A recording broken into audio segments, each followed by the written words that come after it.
I was browsing for wrecked cars again and ran across this one. Under 32,000 miles, a manual transmission, and only $1,500.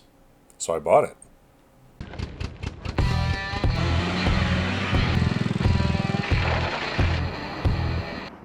I haven't even got to unload this one yet. My trailer's full, so I had to get it delivered.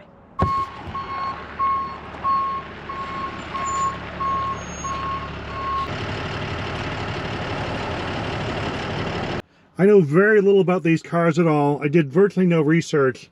One thing I know is they have a good transmission. These cars have an AR5 5-speed, which apparently is good and can hold up to some pretty big power. And they're worth a few bucks. So that transmission alone is worth probably most of what I paid for this car. It's got a radio, it's got knobs, normal stuff. There's no touch screens, so that's a good sign. It's got cup holders though.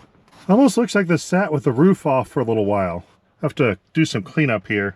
Looking at the dashboard, you have a tachometer, a speedometer, and a fuel gauge. No oil pressure, no voltage, no temperature. There's not a whole lot to look at here. Something's wrong there. That doesn't stay up. I'll have to look into this a little further. Nice thick padded top though, and actually probably doesn't flap too bad. A real glass window with a defroster. I think that little antenna means satellite radio. Or fancy here. Day code on the tires, 2022. They even all hold air. I got 2 sets of keys with the remotes. That's unusual.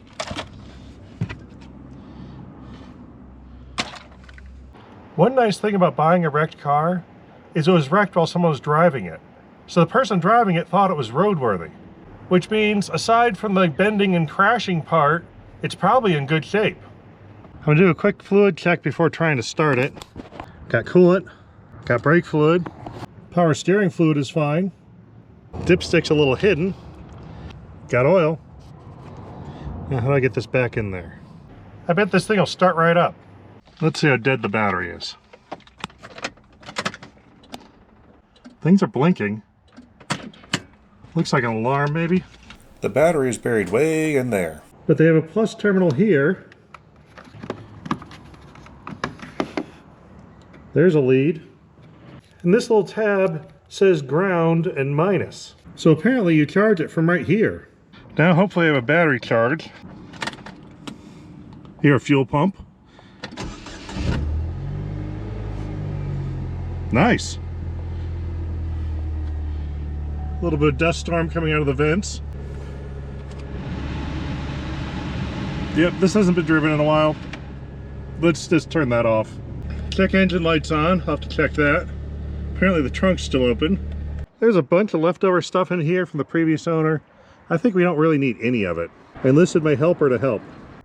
This trunk is absolutely tiny. No spare tire whatsoever. But it does have a small tire inflation kit. I'm sure that 2007 vintage stuff will still work fine. When the top's down, this trunk gets even smaller. That's pretty much it right there. But it will fit a burrito, so we're okay. I was a little worried about that for a minute. The headlights are supposed to be bolted to the hood. This one is just kind of free floating here. All the tabs are broken off. So for now, I'm just going to remove it entirely until we deal with the hood issue. Most all the damage is in the hood area, so I just put on a replacement hood and this whole thing gets real easy. The first thing I looked at is buying a used hood. Those prices have way too many digits in it for me. I stopped looking for used hoods. Got a flat aluminum bar and a pipe wrench. The flat bar is to protect the paint as much as possible. The pipe wrench is to fold the lip back into approximately the shape it used to be.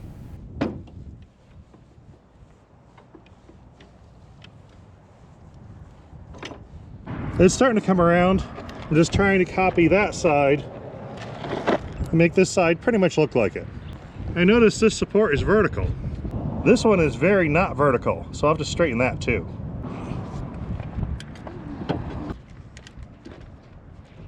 I had the easy job. I made someone else do the hard work.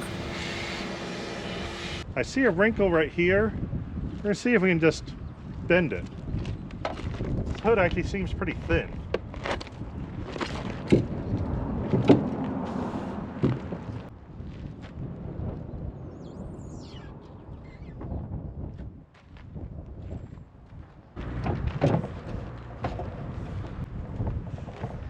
It's latched.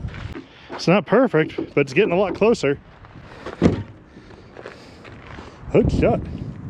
I had to give my helper a ride.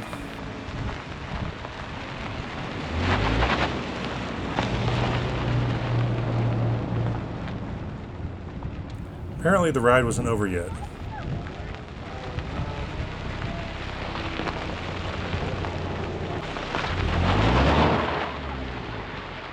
Still not over. Maybe just a little more.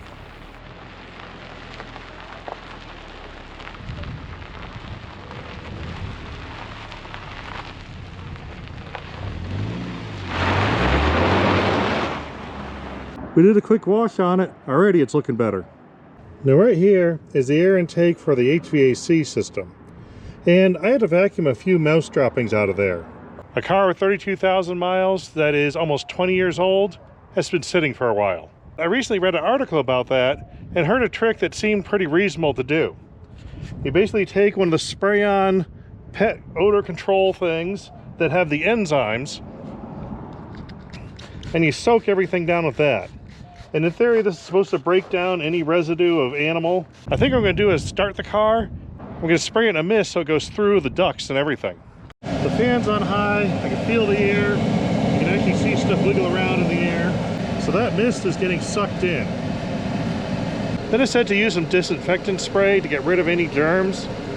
This is night ice. I don't know what ice smells like, and I definitely don't know what it's different at night, but we'll try it. Doesn't smell bad. It's all right. I don't know if I improved anything, but at least I feel better I did something. Now the same article also recommended removing your dashboard and cleaning all the ducts by hand with soap and water while wearing an N95 mask and gloves. Then washing your clothes in a separate load to make sure there's no contamination. We're done here. This trunk opens backwards, which makes it even harder to access that tiny little spot. But it's definitely closed. But the car thinks it's open. Looks like I got it latched, but now the trunk lid's below the surface. The switch showing the trunk is closed is apparently inside the latch. So I'm going to move the latch up a little bit, and maybe that'll take care of the warning light.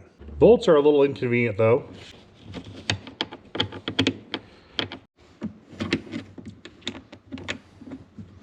There we go.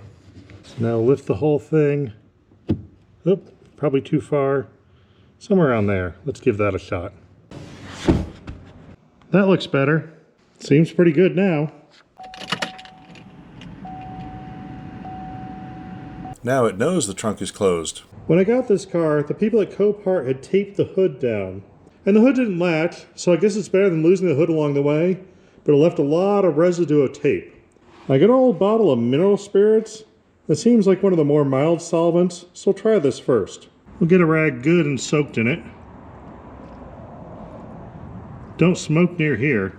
Now I'm just going to flop this on the problem area and see what happens. Let's give it a few minutes to soften up.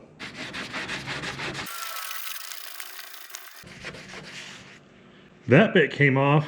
We're making a little progress.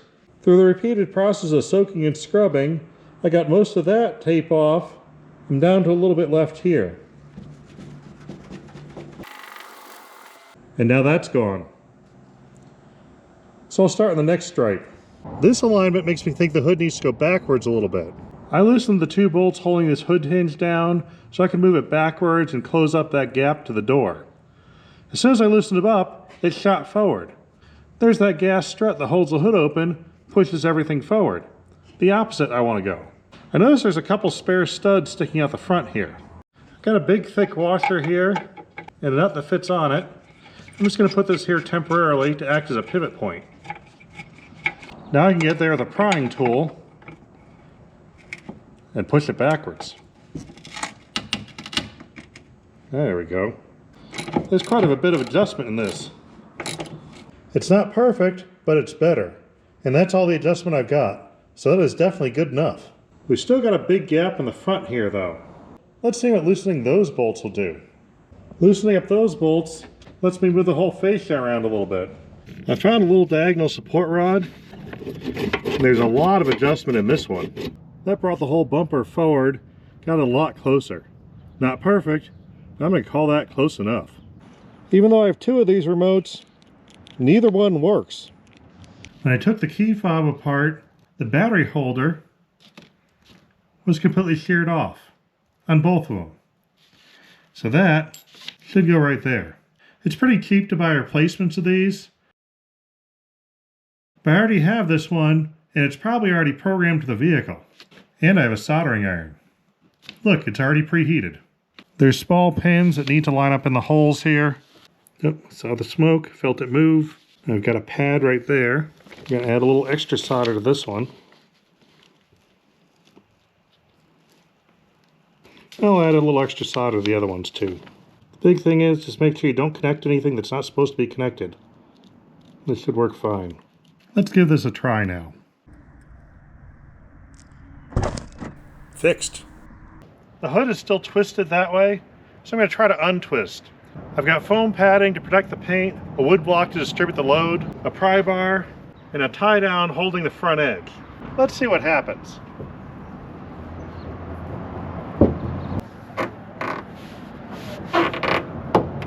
Hopefully that did something.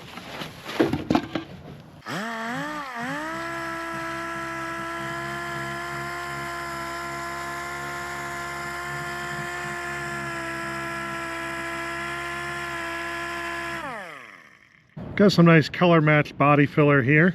This is the fiberglass reinforced stuff. I didn't get the body perfect, so I couldn't actually get to the back side of the metal. I already started to turn to the cheese phase, so I'm pretty much done here. Well, this stuff is kind of a cheese consistency. You can work with it pretty well. So I'm going to take a knife and just scrape along the edges.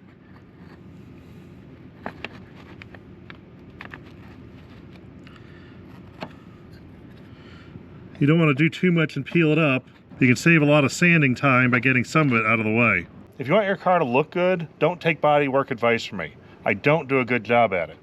Let me show you what I am doing. I've got high spots here where the metal is wrinkled and folded. Then I'm trying to fill in the low spots. I've been taking a double acting sander and holding it as flat as I can. When you have an edge that's pretty smooth, you get this fuzzy line. When you have something with a sharper edge, that's something you'll see through paint. So I'm trying to go through and add a little bit at a time and get it all to be fuzzy. I really don't want this to build up very much. I just want it to be smooth. A little wavy I can live with. A couple of these internal edges I need to hand sand. Curve the sandpaper a little bit. We'll get there eventually. I can feel an extra curve there, a little bit of a dip here, a little bit extra there, some wrinkles in this area, but I'm not going for perfect. What we should have here is relatively smooth. We'll see how it looks with paint on it. I've got a filler primer here that's supposed to fill deep scratches. I like that. This is actually left over from another project, which also happened to be a sports car, and a green one. Well, it was green by the time we were done with it.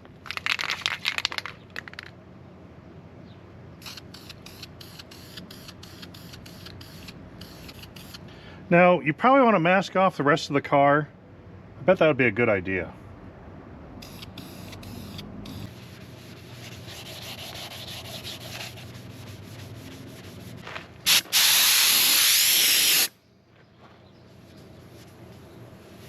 I actually popped the money for one of these touch-up kits.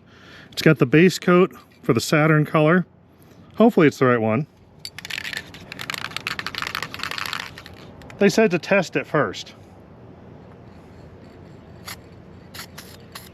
Yeah, it looks right.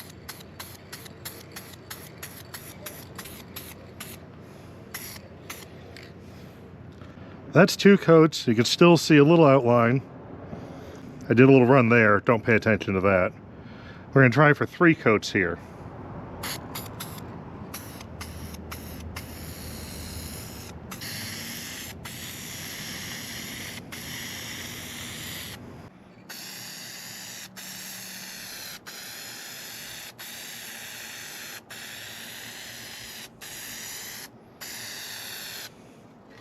Clear coat. It's dry now.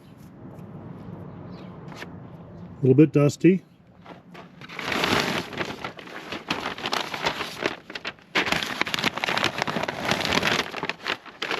Now that my hood's back together, I can start figuring out the headlight situation.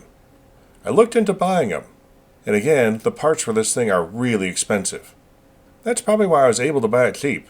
Everyone else knew how much it cost to fix. I have the old broken headlight here.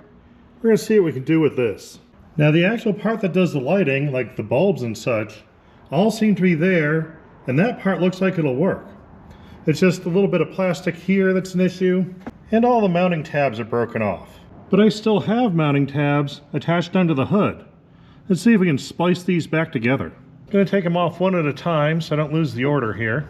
I'm using a fast-acting super glue kind of thing for now. I want to get these roughly in place, and I want it to go pretty quick because I don't want to hold it forever. This stuff will at least locate the parts. We'll do some more reinforcing later.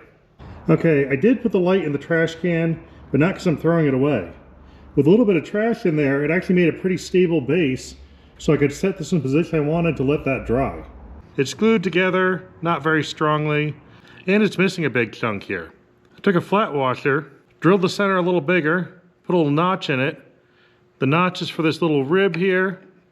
The bigger center makes sure I have plenty of clearance for that hole. And this is going to be a steel reinforcement. Got a little batch of JB Weld here. We're just going to coat this whole thing with it.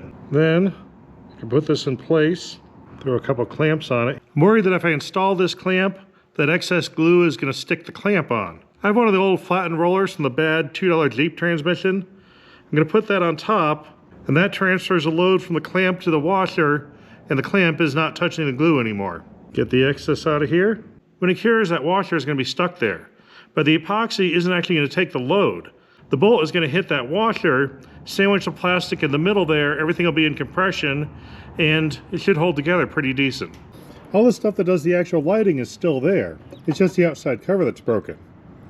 Looking at this other one, it's basically a clear sheet of plastic with a contour bent into it. So I bought a sheet of clear plastic. I bent a piece of wire into that contour. I flipped around the wire so it could be the opposite, taped it in place inside the light, then taped my clear sheet of plastic to the bottom edge. Now we're going to see what happens when we apply heat.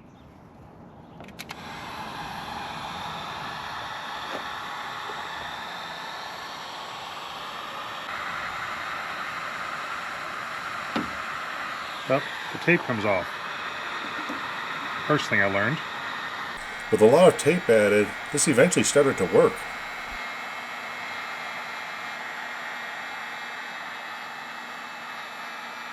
I overheated it a little bit on the end, but basically I've got the curve I want.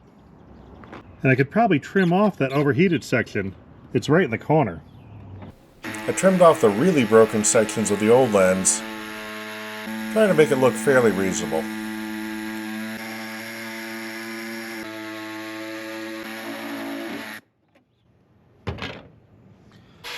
Then I deburred the edges, added some holes, and then ran a 440 tap through the holes, so I actually had threaded holes right in the plastic.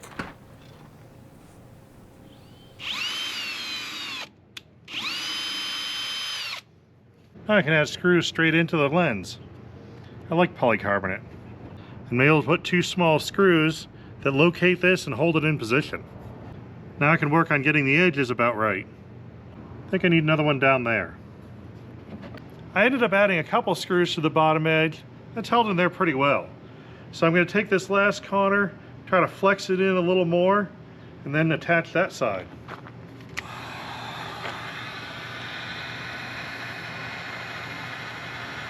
Yeah, that's nice and squishy. You can deform that stuff really easy once you get it that hot. I can just trim off the excess of the new sheet. Use the sander to contour it a bit.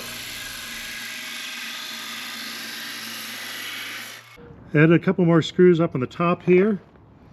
And there's the finished product. Not good, but good enough. Actually, with the clarity of the new plastic, it'll probably work better than the original one. These tabs worked out great. They fit fine. I've got one more here that's got to go to the hood, and that's an angle bracket, and I'm missing most of it. But I have scrap aluminum. I've got 2 holes in the original bracket I can catch on pretty easy. When I line this up, I see it's not going to be square with the hood, so I got to bend it at an angle. I'm going to put the holes in line pointing towards where I want to be and make a mark where the hood is. Now I'm going to transfer the angle I drew down a bit, something like that. Eyeballing the alignment is probably fine.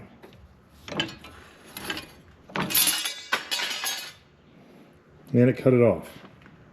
I've got a lot of different scrap aluminum in the shop, but the fact that it snapped off means this is not the type that is soft and ready to bend.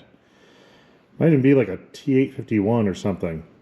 Which means it's a really strong material and also we need to bend at a big radius. Luckily, I've got a lot of pre-made pieces to change the radius of bend. We're going to get rid of that sharp point by sliding that in place. And now we have a nice radius. Let's try this again. That bent fine. And we've got our angle to it. I managed to bend the first one the wrong way, so I had to re-bend it. I drilled holes I didn't need in this one. We'll just say that's for weight reduction. So I think this will finally work. The bracket's installed and actually seems to fit. There's one that's not connected, but it's in between 2 others. I've got ones in evenly spaced across the whole thing. So I think we're going to call this one the usual, good enough.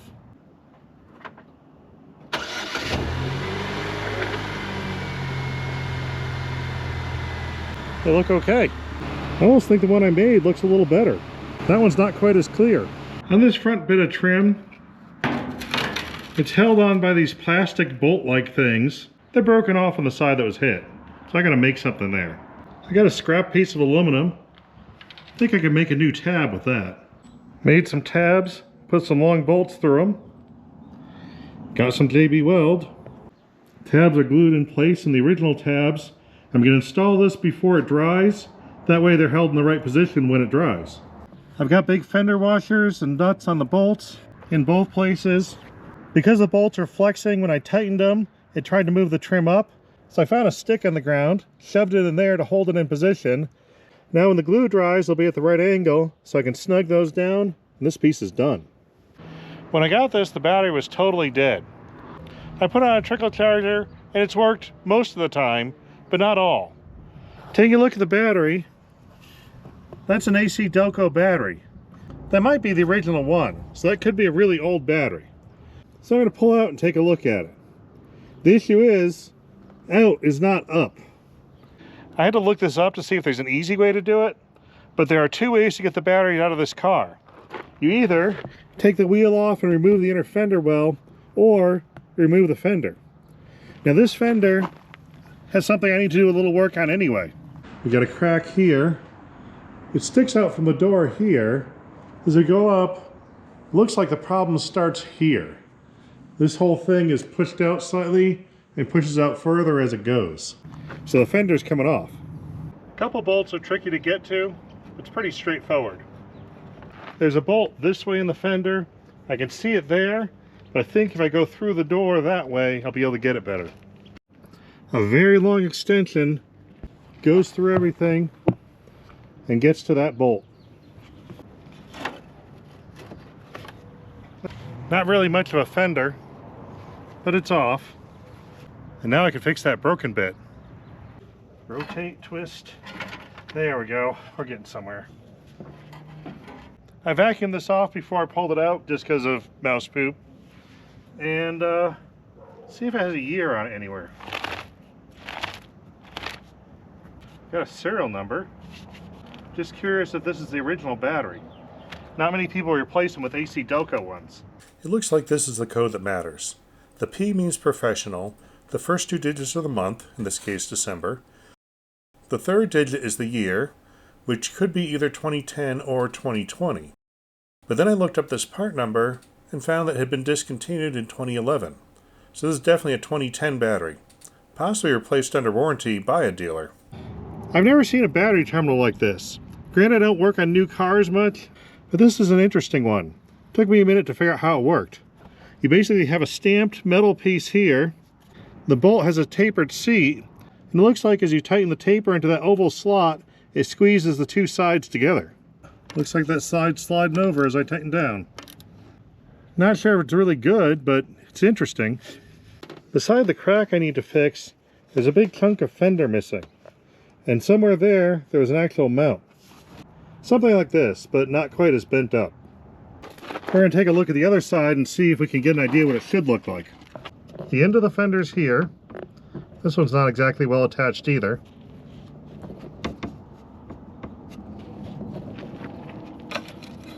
Oh, hey. That looks like what it's supposed to look like. There's a little contour of the fender that looks molded in, and then this attaches. So let's steal this piece. It's not like it's doing anything good here anyway. There's that molded in contour. Here's my broken part.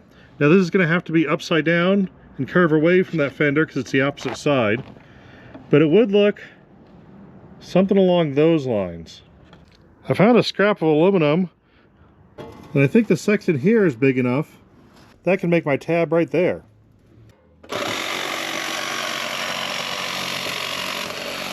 Close enough.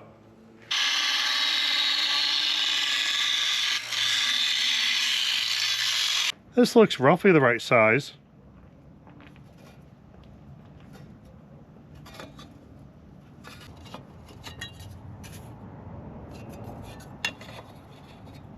That's not half bad.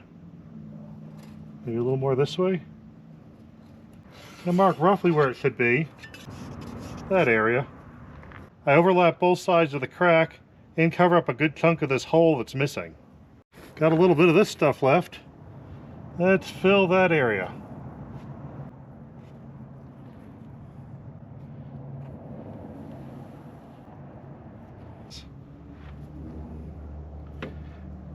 Any imperfections in the gap are about to be taken care of with that layer of goop. I don't have enough clamps to hold everything I want to, and I can't run back into the shop to get them because this stuff dries pretty fast. So I'm just going to hold it here for a few minutes. Try to work a little bit more in while I'm here. Actually sort of sandwich this in. That should encapsulate it, keep that panel locked on there.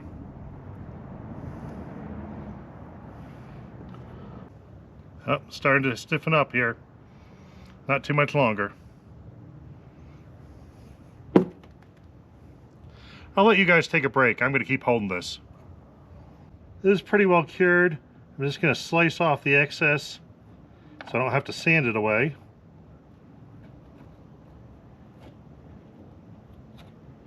Now I'm going to call it a day, let this cure overnight, and install it tomorrow. The fender's all dried. It's very sturdy. Looks like this reinforcement's going to hold up well. And while I have it off, it's a perfect time to do the body work to finish up this little crack and make that disappear. But new parts just arrived for that dune buggy, and it seems a lot more fun to install those than to play with bodywork and filler. So we're just going to put it on as is. It's going to be better than it was, so that's something. There's that aluminum plate from the bottom. The threads I need to get to are right inside that, so this is going to be fine. All I need to do is put a hole approximately here. I had to jack my car up to get anything under here, even my right angle drill. Even then, the only bit I had short enough was a center drill.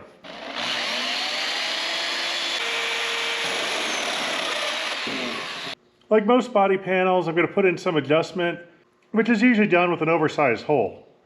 The big diameter bits usually get long, so I'm going to enlarge the hole with a countersink. These are nice and short. Just barely.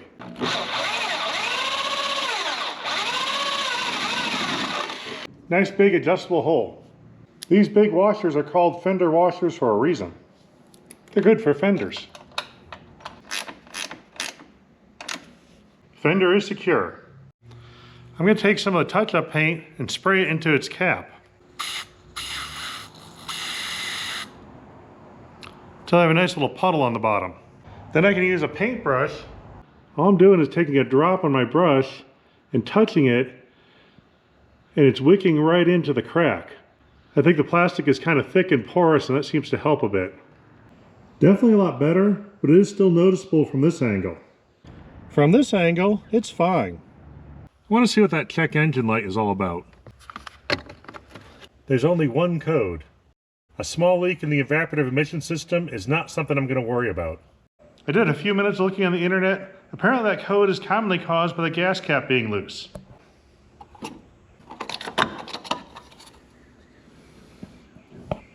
Well, the seal looks terrible. It doesn't seem to actually tighten down at all. Might need to find another one of those. That's definitely something I can ignore. I'm trying to figure out the emergency brake situation now.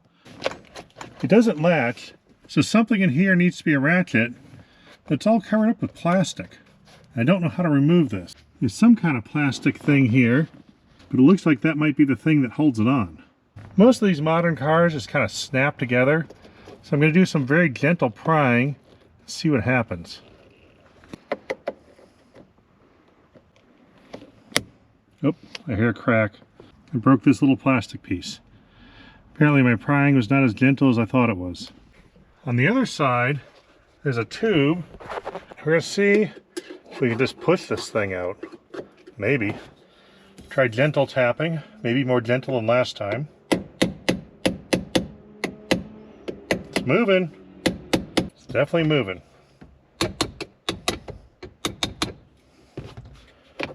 Just with a little plastic slug. How does the rest of this come off? Looks like the whole thing is mounted to a plate, so I'm just going to do that to see it a little better. I see the problem. The whole handbrake lever is bent way that way. That's the catch. I'm supposed to engage these teeth. Let's see what we can do with a little bit of prying. I never did get the cover off. It's moving.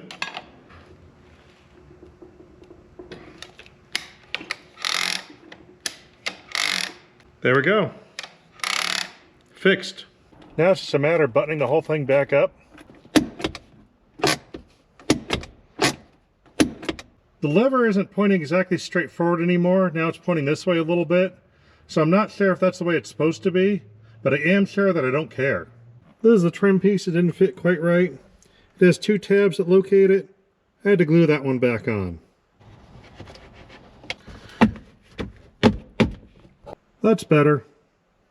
This paint has been drying for a few weeks now. I wanted to make sure it was good and dry before I did anything to it. The surface has become very rough. It's collected a lot of dirt. So I'm going to see what I can do about that. Yeah, I didn't even own one of these buffers. I had to buy one just for this project.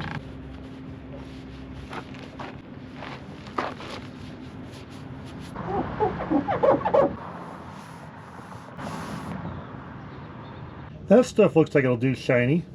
Brilliant show car shine. Sounds promising. I even found a convenient dispensing hole right in the bottom. This looks like a good applicator. Even with the fancy wax, that area was still noticeably dull. I have a bin labeled sandpaper, and somewhere back there, there's actually sandpaper.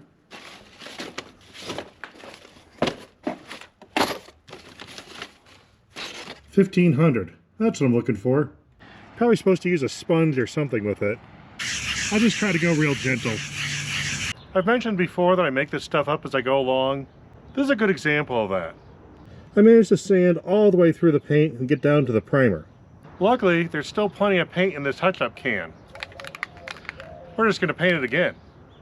And now it's prepped nicely. Had to do some masking this time because there's more car here. And then I just assembled the whole grill insert so there's less car there. Kind of balances out. Doing a quick wash to make sure I don't have any stuff I'm about to clear coat over on the paint. Let's try this again. I think what happened with the texture is I went too light and the particles, little bits of paint actually dried before they stuck, so they had lumps. So I'm going to go a little heavier. The nozzle on the can started dripping as I was painting. I had a couple drops on the bumper. I just wiped them off real quick. Hopefully it didn't show up too bad, but it's not like the bumper's perfect anyway. Spraying the paint a little thicker and wetter seems to make a big difference. That's the freshly painted side. That's the not painted side. It's pretty close. This time I took the grill insert out for painting. Figured I'd clean it up while I had it out. There's so many features in there I can't really get it clean. This should do the trick. A couple hours after I put on this paint, a big gust of wind came through, knocking tree debris and all sorts of bits of stuff onto the paint, which made me pause and think. I realized that I was well on my way down the slippery slope of doing things properly. I was actually trying to get this to all look right. And it stopped being fun. If you want a quick inside scoop, I was building this trailer at the same time I was dealing with the paint in that car. That car is the reason this trailer frame didn't get painted. Shiny had stopped being fun. I was definitely doing it wrong. Which means I need to think about it. I had to think about why I bought this car in the first place. It definitely was not to go to car shows and have a nice shiny vehicle. I wanted to have some fun rowing through the gears and bouncing it off the red line. And this can do that. My wife's been talking about a convertible. It's nice to take the top down and take a summer evening ride. This can do that. So rather than try to get any of this right, I'm just going to put it back together and go for a drive.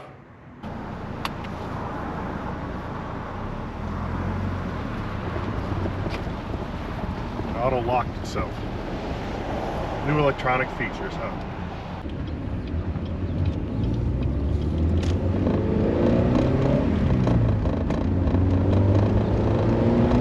It works.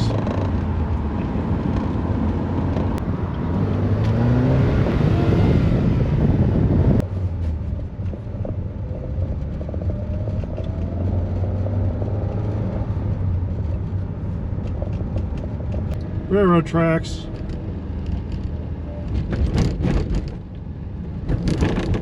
That does fine. The road I'm coming up on is at least a reasonable speed limit, so I could probably try out first and second here, you know, in order to merge with traffic properly.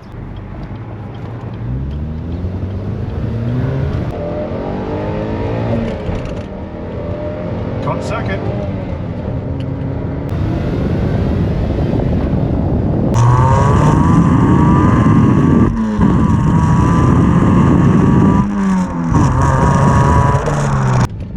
The speed limit real fast.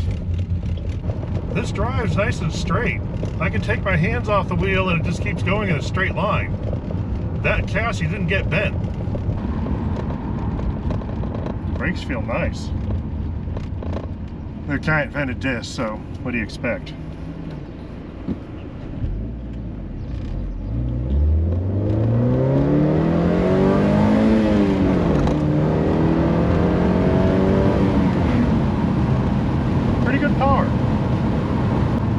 I think it's supposed to be 170 or 180 horsepower or so. Not big numbers, enough to have fun. I'm gonna try the brakes. The brakes work great.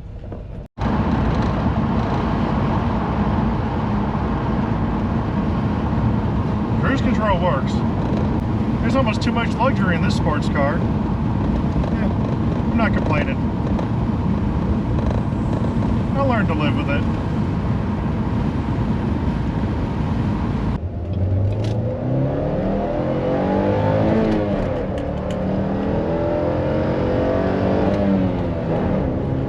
Entrance ramp to the interstate means skid pad.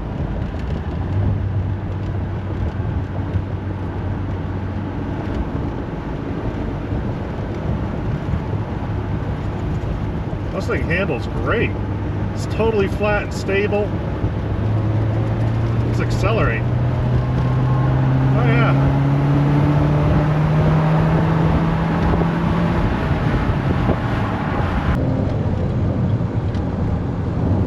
There's 80.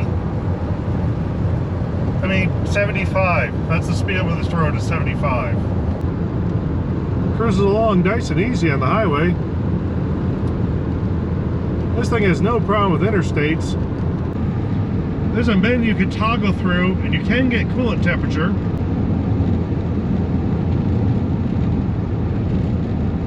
I don't even have to change the oil for a while. We'll keep it on the coolant temperature so I can see how the engine's doing. This car feels just like it should. No problems at all. Which means I need to go find some better roads. I'm gonna go pick up my family. They won't all fit in here, but then I can get a camera car.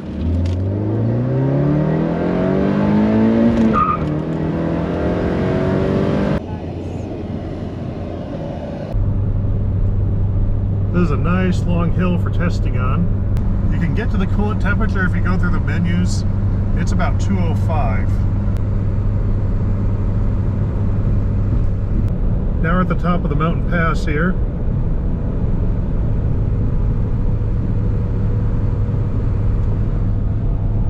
Still 205. Cooling system works well.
This car is just plain fun to drive, fast or slow.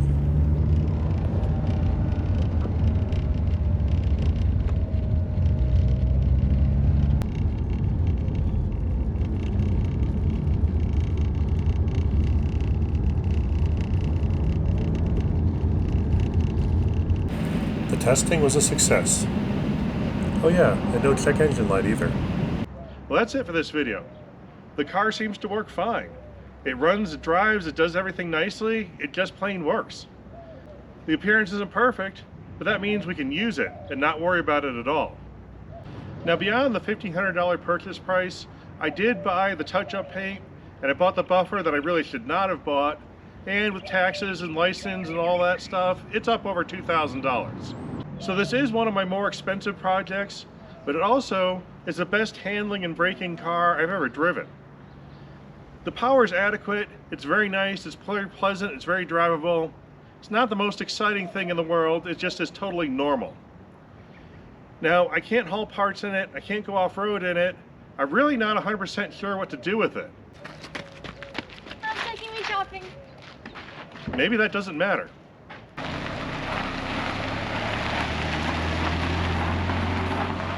Well, they're gonna go have some fun. Hope you're having fun too. We'll see you next time. I splurged on some fancy interior wipes. That price wasn't too bad. So this is gonna get some interior cleaning.